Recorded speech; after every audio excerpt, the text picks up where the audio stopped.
Hello friends, இன்னைக்கு ஸ்பெஷலான நம்ம பாரம்பரிய kolkattai. இது பிள்ளையார் சதுர்த்தி ஸ்பெஷல். பிள்ளையார் சதுர்த்திக்கு முக்கியமா நம்ம படைக்க வேண்டிய kolkattai இது. இது எப்படி செய்யுதுன்னு பாப்போம். இன்னைக்கு நான் செய்ய போறது 3 வகையா செய்ய போறேன். ஒன்னு பூர்ண kolkattai, இரண்டாவது எள்ளு பூர்ண kolkattai, மூணாவது பிடி kolkattai.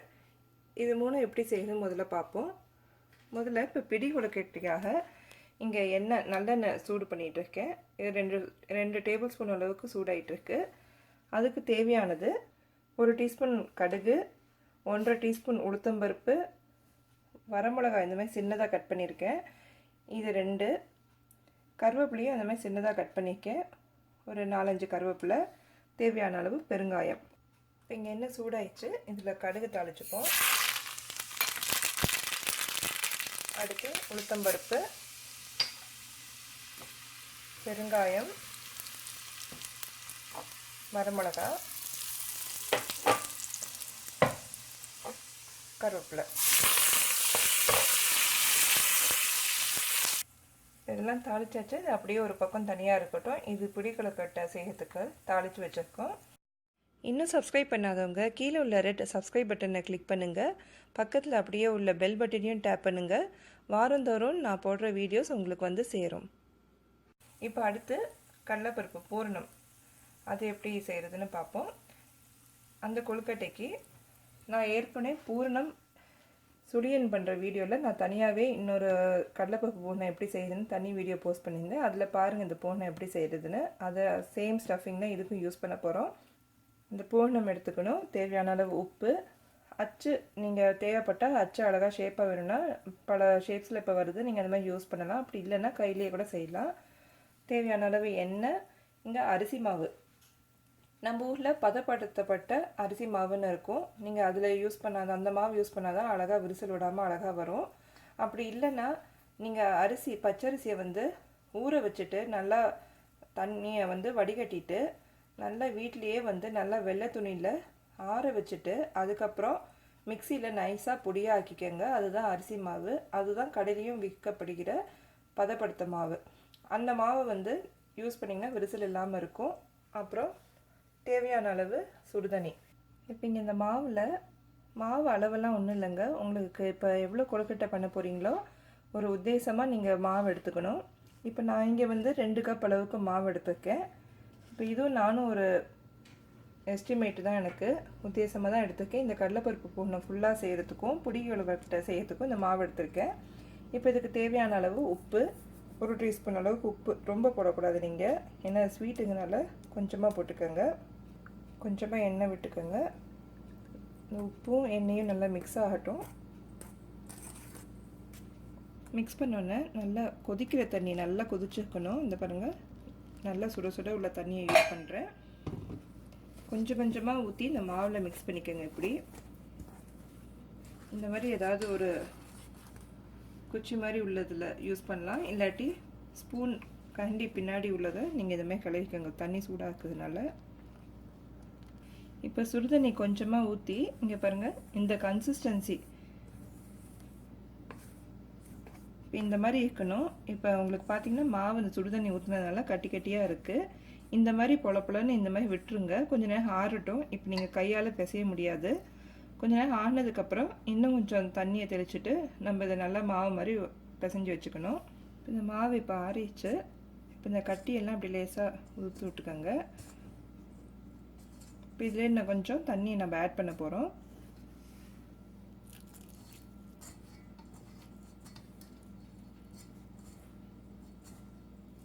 கொஞ்சம் கொஞ்சமாக விட்டுக்கோங்க, நிறைய தண்ணி ஊற்றிடாதீங்க. பாருங்கள், கொஞ்சம் கொஞ்சமாக தண்ணி தெளித்த மாதிரி ஊற்றிக்கிட்டு இந்த மாதிரி பதத்துக்கு நீங்கள் ஊற்றி எடுத்துக்கணும். ஈரப்பதம் இதில் ரொம்ப இருக்கக்கூடாது. அதாவது தண்ணி நல்லா குழக்கணும்னு இருக்கக்கூடாது. இப்போ பாருங்கள், இப்போ தொட்டு பார்த்தீங்கன்னா இப்போ உங்களுக்கு கையில் வந்து மாவு ஒட்டாது. பாருங்கள், இப்படி பண்ணிங்கன்னா கையில் இப்போ விரல் எனக்கு மாவு ஒட்டலை. இப்போ சரியாக இருக்குது இந்த பதம். கடைசியாக நீங்கள் விரல் அப்படி எண்ணெயை தடவிட்டு இந்த மாதிரி மாவை பிசைஞ்சு வச்சுக்கோங்க. இந்த மாவு தான் இப்போ நம்ம வந்து இப்போ எள்ளு கொழுக்கட்டைக்கும் யூஸ் பண்ணலாம், பூனை கொழுக்கட்டைக்கும் யூஸ் பண்ணலாம்.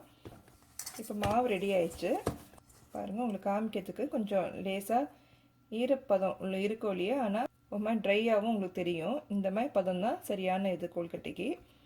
இப்போ இதை எப்படி செய்யுதுன்னு பார்ப்போம். இப்போ மாவு ரெடி ஆயிடுச்சு.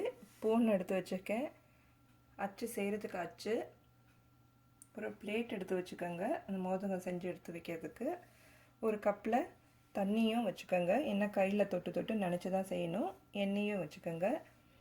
இப்போ முதல்ல உங்கள் உள்ளங்கையில் எண்ணெய் தடவிக்கோங்க.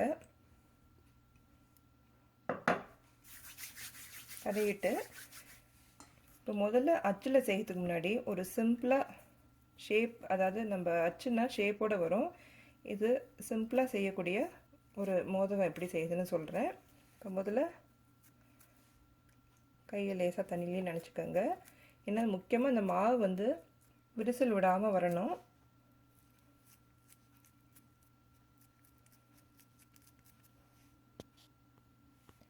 பாருங்கள், இந்த மாதிரி வட்டமாக பண்ணிக்கோங்க. கையில் பண்ணதுக்கப்புறம் இங்கே கொஞ்சமாக சின்ன உருண்டை மாதிரி இந்த பூனத்தை செஞ்சு இப்போ இதை நடுப்புற அப்படி வச்சுக்கோங்க. கை அப்படியே கூப்பின மாதிரி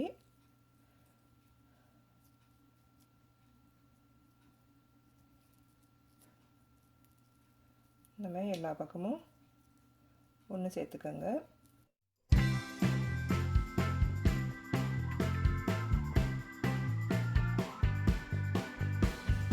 இப்போ இங்கே லேசாக விரிசல் விட்டுருக்கு, அதுக்கு நீங்கள் இந்த மாதிரி தண்ணி கையில் தண்ணியை நினச்சிக்கிட்டு அதை அப்படியே ஷேப் பண்ண மாதிரி பண்ணிடுங்க.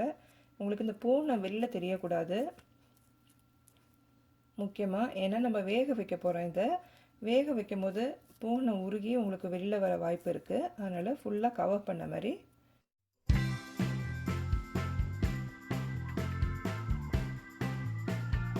மோதகம் செய்யும் போது நல்லா கையை இப்படி வச்சுக்கோங்க. ஃப்ளாட்டாக வச்சிங்கன்னா வராது, அது வெறும் தட்டுறதுக்கு மட்டும்தான். அதுக்கப்புறம் இதுமாதிரி கூப்பியே வச்ச மாதிரி இப்படி பண்ணிக்கோங்க. இந்த பாருங்கள், இப்போ சிம்பிளான மோதகம் ரெடி. இந்த சைடு பார்த்தாலும் உங்களுக்கு அந்த பூனை வெளில தெரியல. ஸோ நம்ம வேக வைக்கும் போது லீக் ஆகாமல் அழகாக வரும். இது ஒரு சிம்பிளான மோதகம். இப்படி பிளேட்டில் வச்சுக்கோங்க. இன்னொரு டைப் வந்து அதேமாதிரி மாவு கொஞ்சமாக எடுத்துக்கோங்க. இப்போ இன்னொன்று இதே மாதிரி இந்த அளவுக்கு உண்டையாக எடுத்துக்கிட்டு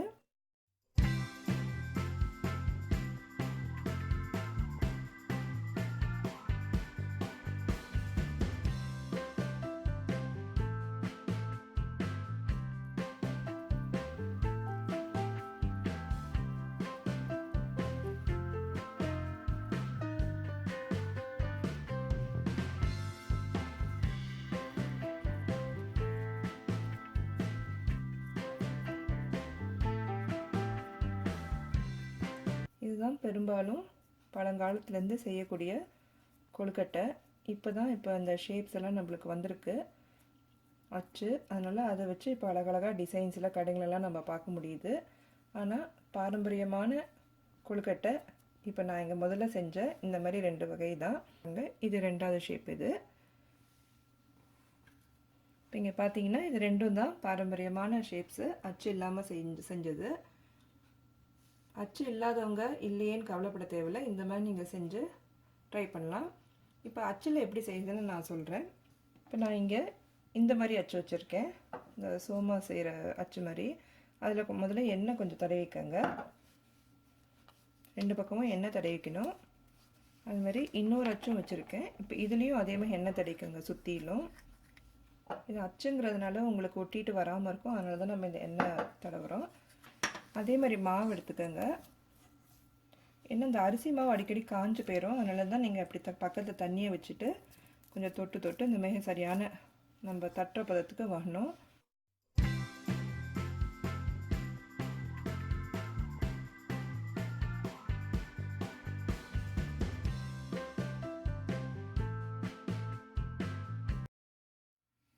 இது அப்படியே தட்டினதுக்கப்புறம் அப்படியே கையில் எடுத்துக்கோங்க.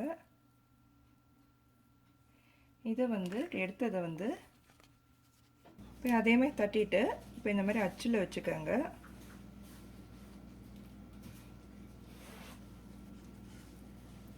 பூனை அதே மாதிரி எடுத்துக்கோங்க.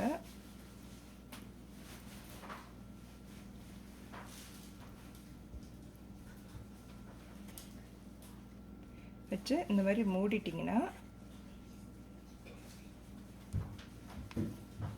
மூடி இருக்கு. இப்படி மூடிட்டு திறந்து பார்த்தீங்கன்னா இப்படி லேசாக ஒரு ப்ரெஸ் கொடுங்க.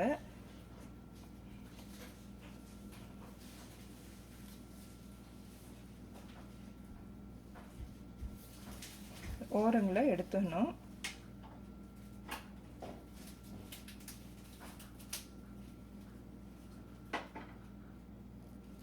அப்புறமா இந்த மாதிரி எடுத்திங்கன்னா இப்படி ஷேப்பான அழகான இந்த மாதிரி கொழுக்கட்டை கிடைக்கும். அந்த மாதிரி தான் மற்றதையும் இந்த மாதிரி ஷேப் வேணும்னா இதில் போட்டு எடுத்துக்கணும். இப்போ இதில் வந்து எண்ணெய் ஏற்கனவே தடவி வச்சுருக்கோம். இதில் மாவு அதே மாதிரி எடுத்துக்கோங்க. உள்ளே வச்சு நீங்கள் இது எல்லா பக்கமும் முதல்ல ஃபில் பண்ணணும். பாருங்கள், இப்படி எல்லா பக்கமும் மாவை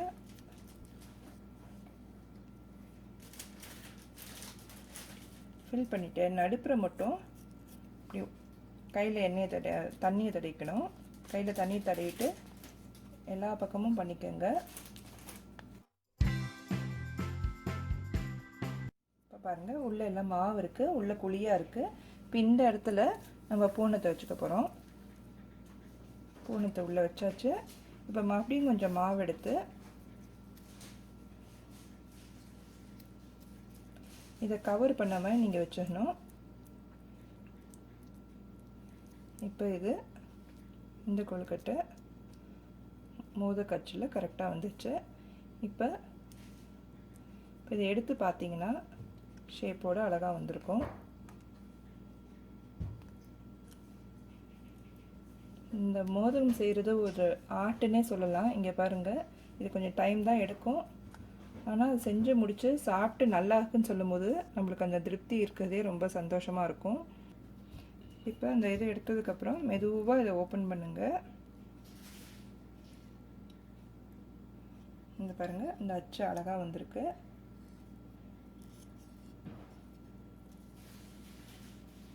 இப்படி அழகாக எடுத்தாச்சு அச்சை. இது அச்சில் செய்கிற மோதக். இது இப்போ பாருங்கள், 4 வகையாக நான் இப்போ இந்த இது செஞ்சுருக்கேன். இந்த மாதிரி பல ஷேப்ஸ்லேயும் அச்சு வருது. நீங்கள் இந்த குக்கி கட்டர் மாதிரி இருக்குது, அதில் கூட நீங்கள் ட்ரை பண்ணலாம். டிஃப்ரெண்ட் ஷேப்ஸில் குழந்தைங்களுக்கு இந்த மாதிரி அனிமேட்டட் பிக்சர்ஸ் மாதிரி தெரியும். ட்ரை பண்ணி பாருங்கள் உங்களுக்கு பிடிச்ச ஷேப்லலாம். ஆனால் பேசிக் அரிசி மாவும் பூனமும் தான் இதுக்கு. இது கடலைப்பருப்பு பூனத்தில் செஞ்ச 4 விதமான ஷேப்பில் உள்ள கொழுக்கட்டை. இப்போ அடுத்து உங்களுக்கு எள்ளு பூனை வச்சு எப்படி செய்யுதுன்னு காட்ட போகிறேன். நான் இங்கே எள்ளு பூனத்துக்காக பேன் சூடு பண்ணிகிட்ருக்கேன். இங்கே எள்ளு நீங்கள் கருப்பு அல்லது வெள்ளை யூஸ் பண்ணலாம். நான் இங்கே கருப்பு எள் 1 டேபிள் ஸ்பூன் எடுத்துருக்கேன். மிக்சியில் இங்கே ஜாரில் 1 டேபிள் ஸ்பூன் அளவுக்கு தேங்காய், 2 டேபிள் ஸ்பூன் வெல்லம், அதாவது எள்ளுக்கு டபுளாக வெல்லம் எடுத்துக்கணும். இப்போ முதல்ல நம்ம இங்கே பேனில் வந்து இந்த எள்ளை போட்டு நல்லா வறுத்துக்கலாம். இப்போ இங்கே எள்ளு பொரிஞ்சாச்சு. இப்போ இதையும் இதோட நம்ம மிக்சியில் ஆட் பண்ணிக்க போகிறோம்.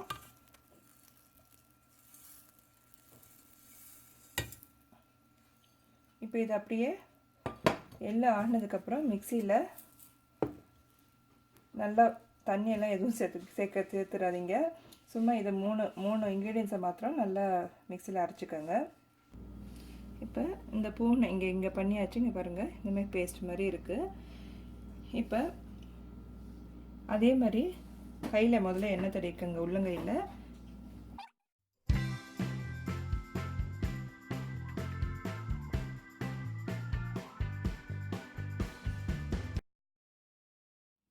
இந்த மாதிரி தட்டிட்டு இதில் உள்ள பேஸ்ட்டு இதில் எடுத்து வச்சுக்கோங்க. இந்த மாதிரி உள்ள பூனத்தை வச்சுட்டு அதே மாதிரி நீங்கள் மோதகம் மாதிரியும் பண்ணலாம். இல்லை நான் சொன்ன மாதிரி அந்த நீட்டமாக இங்கே பண்ணிக்கேன் இல்லையா, இந்த மாதிரியே நீங்கள் 2 ஷேப்லேயும் எப்படினாலும் நீங்கள் பண்ணலாம், நான் உங்களுக்கு விருப்பம் உள்ள மாதிரி. இப்போ நான் இதை வந்து மோதகம் மாதிரி தான் பண்ணிக்க போகிறேன். இப்போ இங்கே பூனை வந்து நீங்கள் பார்த்துருப்பீங்க, இது பேஸ்ட் மாதிரி இருக்குது. இப்போ இது என்னன்னு பார்த்தீங்கன்னா, இப்போ வெல்லம் வந்து நான் இங்கே உருக்குன வெல்லம் மாதிரி இருக்கும் அது கன்சிஸ்டன்சி. அதனால் இப்போ இந்த மாதிரி பேஸ்ட் மாதிரி ஆயிருக்கு.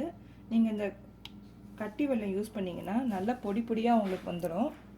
உங்களுக்கு இதுமாதிரி சுலபமாக உள்ளே வைக்கவும் இருக்கும். இதில் நீங்கள் கருப்பட்டி வெல்லம் கூட யூஸ் பண்ணலாம், ரொம்ப ஹெல்த்தியும் கூட. இந்த பாருங்கள், இப்போ எள்ளு போடணும், இது ரெடி. இப்போ அடுத்து இப்போ இந்த மீதி மாவில் நம்ம கொஞ்சம் மாவில் உங்களுக்கு காட்ட போகிறேன் பிடி கொழுக்கட்டை எப்படி பண்ணுறதுன்னு. இப்போ இந்த மாவை எடுத்து வச்சுறேன். இப்போ நான் மீதி உள்ள பூனத்தை இந்த மாவுக்கு நான் யூஸ் பண்ண போகிறேன். இப்போ இந்த மாவுக்கு மாத்திரம் பிடி கொழுக்கட்டை எப்படி பண்ணுறதுன்னு சொல்ல போகிறேன். பிடி கொழுக்கட்டைக்கு உங்களுக்கு ஞாபகம் இருக்கும், இது நம்ம ஸ்வீட் செய்கிறதுனால நான் உப்பு அதிகமாக போடலை. அதனால் கொஞ்சமாக உப்பு இப்போ மறுபடியும் நான் கொஞ்சம் ஆட் பண்ணிக்கிறேன். உப்பும் கொஞ்சம் தண்ணியும் இதோட ஆட் பண்ணிவிட்டு பிசைஞ்சுக்கோங்க. இந்த மாதிரி பண்ணதுக்கப்புறம் நம்ம இங்கே தாளித்து வச்சுருக்க இந்த கடுகு உளுத்தம்பருப்பு இப்போ கொஞ்சம் தான் போட்டுக்க போகிறேன். ஏன்னா நான் கொஞ்சம் மாவில் காட்டுறதுனால மாவில் நல்லா பிசைஞ்சுக்கோங்க.